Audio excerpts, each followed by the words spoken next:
Hi, I want to share a few concepts that have been coming to mind. I'm the type of person that when something comes up, I do my best to tune in physically, mentally, emotionally, spiritually, and through external resources. Right? I'm a Google searcher, and who isn't in this day that we live in?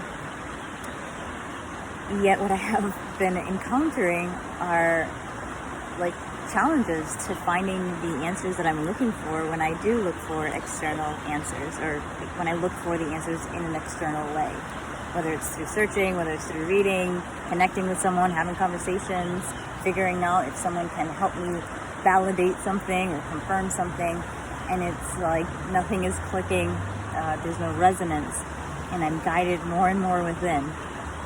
And so I'm noticing my tendency to look for those answers outside, and how do I shift that? How do I balance that so that when I'm making choices, they are genuine choices, so that they're coming from love, so that I'm tuning into the frequency of love.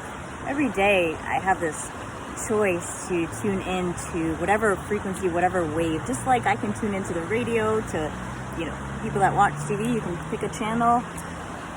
That's because we're tuning into different frequencies, and we can do that with our emotions, we can do that with our mental states, we can do that spiritually, right? When we talk about being a multi-dimensional being, how do I access that? Let's talk about electrons and how they're magnetic, and how we can have multiple, multiple realities because we create it, right? What's the imagination? The imagination is a reality that's inside. And then when we act on it, we make it real. That's the manifestation. That's bringing upper energy down to the lower. As above, so below. It starts in the etheric. It starts in the thought form. It goes through the emotional body so that it's that desire, that passion that helps us create in the physical realm. And so knowing that the answers that I look for within, as cliche as it sounds, I'm going over these tendencies, and I'm like, what am I looking for when I look for these answers outside? And it comes down to this concept of salvation. And a friend of mine brought this up the other day, and we shared a nice connection with the Mary Magdalene Revealed book. And again, I was looking for answers, so I'm like reading, and I'm looking at like, how do I make connections here? And it's like, nope, I gotta go inside, be in that stillness, be in this nature, expressing it, because that's part of me. That's part of what I'm here to do. And I always ask to be inspired in a way that it's authentic and that it's for whoever. I feel like my expression, my voice is to serve, and as long as that's the intention behind it all the time, then so be it.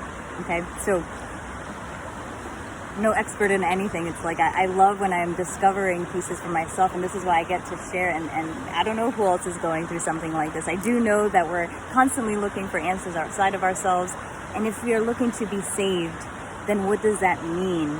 Again, going back to how the concept of salvation came up, and sometimes salvation is defined as to be more alive.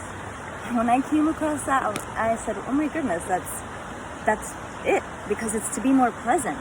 It's to be in this now. It's to be like nature. It's simply alive. It's simply in tune with love, with what it's here to do. And that's what we get to do. That's what we get to decide. The salvation is not outside of me. It's not outside of you. It's not only in government. It's not only in our parents. It's not only in our educational system, because that's where we look for it too, right? It's like, how do we make things better? It's got to be outside. No, it's inside.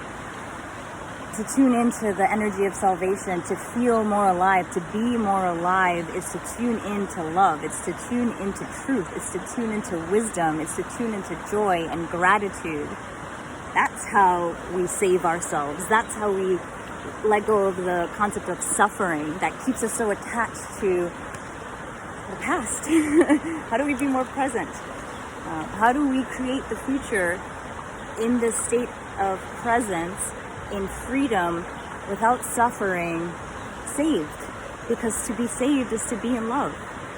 Namaste.